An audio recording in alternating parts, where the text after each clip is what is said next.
Welcome to Missing the Mark, where we look for meaning in strange places. I'm Christopher. Today we're going to be looking at ad hominem fallacies. In the comments, Pick Up Your Pants Patrol requested that I do a video on this and the overuse of the Dunning-Kruger effect. So first, thank you for the request. Second, I'll be talking about the overuse of the Dunning-Kruger effect in a separate video, as it's not a small topic.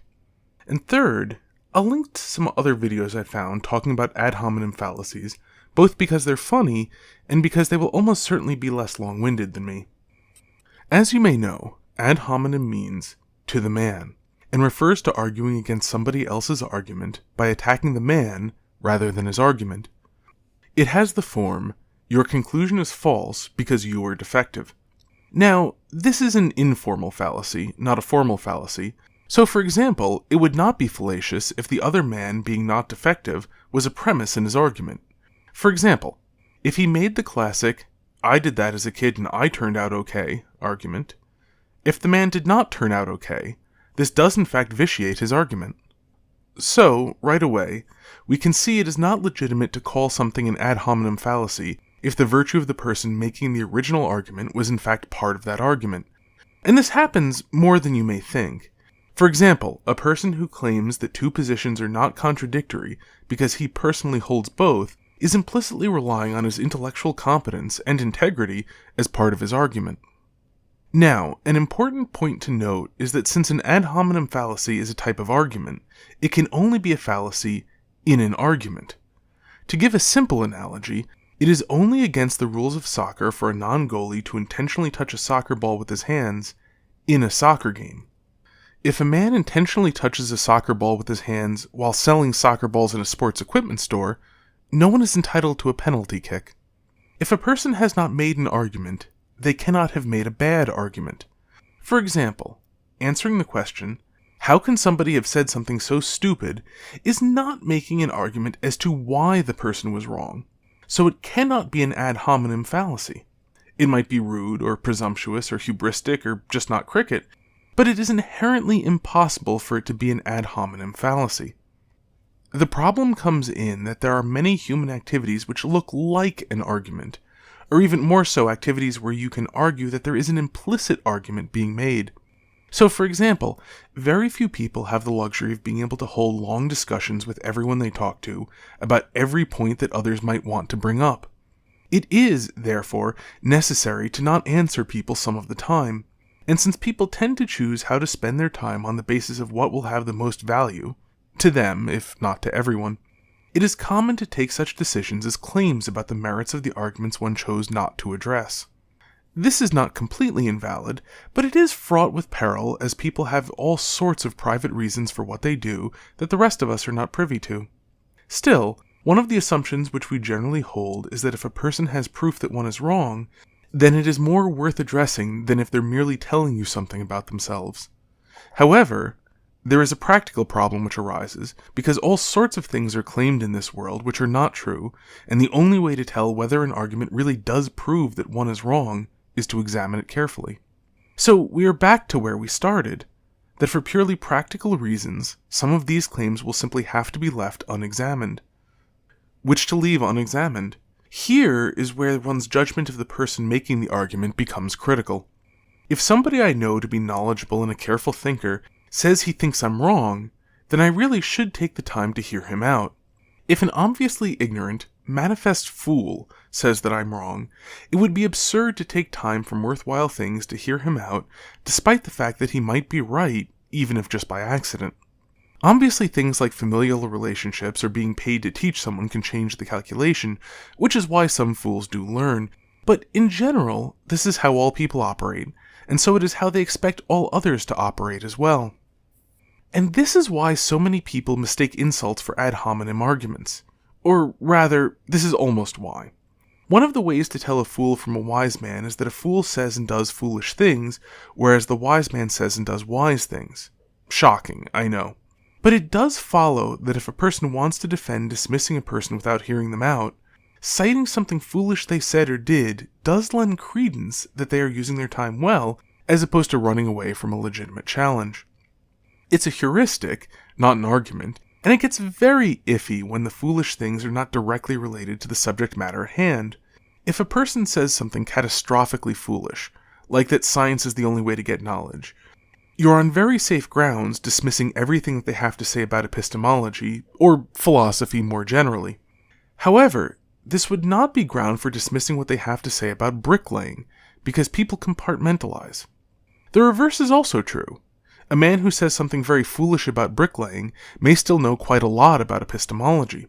But not everyone makes this distinction, and people will dismiss others upon poor grounds. And when they do this, it is not uncommon to hear it called an ad hominem, and not unreasonably so. "I won't listen to him because he exercised terrible judgment with a banana one time," is not really a commentary on the man's judgment outside of the circumstances in which he did the strange act. It might justly make us suspicious that he put himself in such circumstances when he wasn't in them, but it's a complicated world, and it's not really possible to know, so refusing to listen to what he has to say about very different subjects on those grounds alone would not be specially good judgment on the part of the person refusing, and it would show some of the same sort of characteristic error as an ad hominem fallacy in an argument. So, I think the metaphor is reasonable enough, if not normally articulated well. Unfortunately, there are people who can't handle complexity, and grasping this much, they then make the leap to every justification given for spending one's time better being this sort of error. The result is that they end up throwing the words ad hominem around like they're playing a game of hot potato with them. Amusingly, such people will also generally not realize that they're using the term ad hominem metaphorically, so they will sometimes include the word fallacy when criticizing something which isn't even an argument. So for example, if one declines to hear out a drunkard, this might be called an ad hominem fallacy when one wasn't making any sort of argument about the truth of what the drunkard said. And worse, being a drunkard is very relevant to whether such a person is likely to say things worth listening to. Not so much because of their poor judgment in becoming a slave to alcohol, but because alcohol is a mind-altering substance which is known to make people bad at thinking. The odds that a man who spent most of his waking hours drunk has done a good job of thinking are, therefore, very slim indeed. And this mistake, if made frequently enough, can condition people to think of every criticism of a person as an ad hominem error. I think that works synergistically with criticizing a person not being the done thing at tea parties, and more than a few people, tired of the conflict inherent in a pluralistic society, want all of life conducted under the rules of tea parties.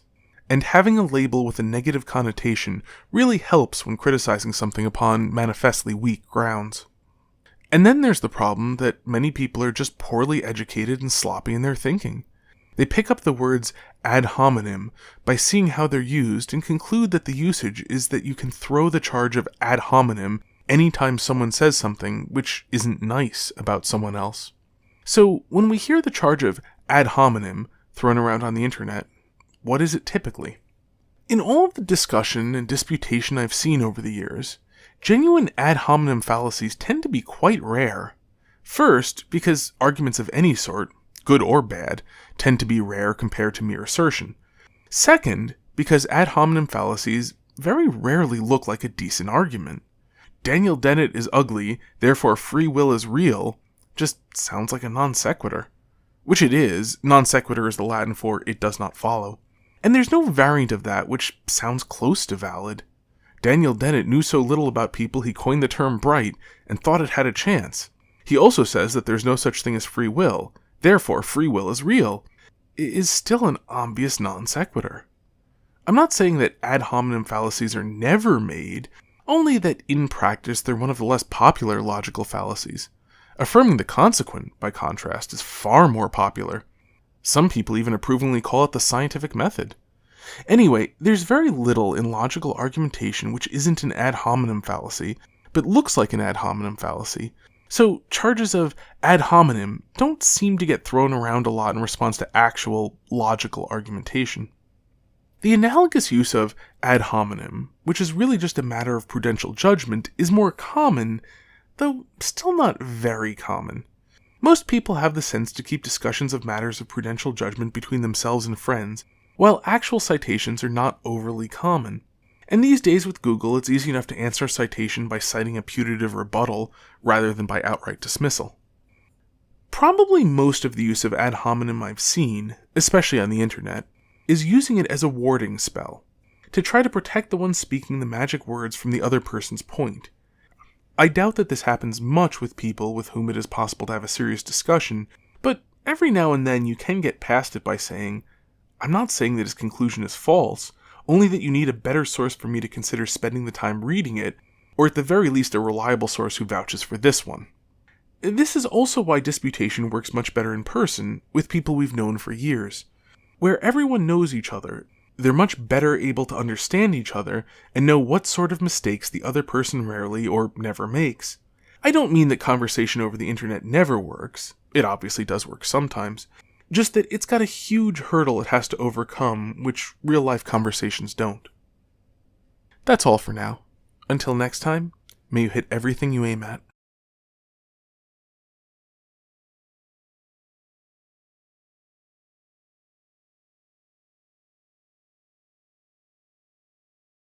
Welcome to Missing the Mark, where we look for meaning in strange places. I'm Christopher. Today we're going to be looking at ad hominem fallacies. In the comments, Pick Up Your Pants Patrol requested that I do a video on this and the overuse of the Dunning-Kruger effect. So first, thank you for the request. Second, I'll be talking about the overuse of the Dunning-Kruger effect in a separate video, as it's not a small topic. And third, I'll link to some other videos I found talking about ad hominem fallacies, both because they're funny and because they will almost certainly be less long-winded than me. As you may know, ad hominem means to the man, and refers to arguing against somebody else's argument by attacking the man rather than his argument.